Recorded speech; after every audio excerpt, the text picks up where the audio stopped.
Just একটা affirmation নিজেকে, তারপর দেখো জাদু। রোজ সকালে ওঠো, উঠে আয়নার সামনে দাঁড়িয়ে নিজেকে নিজে দেখে একটা অ্যাফার্মেশন দাও। সেদিন তোমার যে কোনো কাজ, অফিস মিটিং, ঘুরতে যাওয়া, স্পেশাল কোনো ডেট, যাই কিছু হোক না কেন, আয়নার সামনে ফার্স্ট মর্নিংয়ে ওঠো, উঠে গিয়ে দাঁড়িয়ে নিজেকে বলো, আজকে আমি আমার এই এক্সামটা দারুণ দিয়েছি, আজকে আমার এই অফিস মিটিংটা দারুণ হয়েছে, আজকে আমার এই ভিজিটটা খুব সুন্দর গেছে। এই ফর অ্যাফার্মেশন দিয়ে নিজের দিনটা শুরু করো।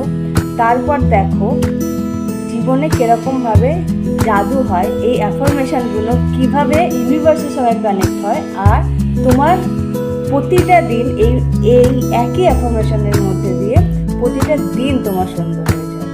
তো আজ শুরু করে দাও, রোজ মর্নিংয়ে উঠে আয়নার সামনে দাঁড়িয়ে নিজের জন্য একটা বেস্ট অ্যাফার্মেশন।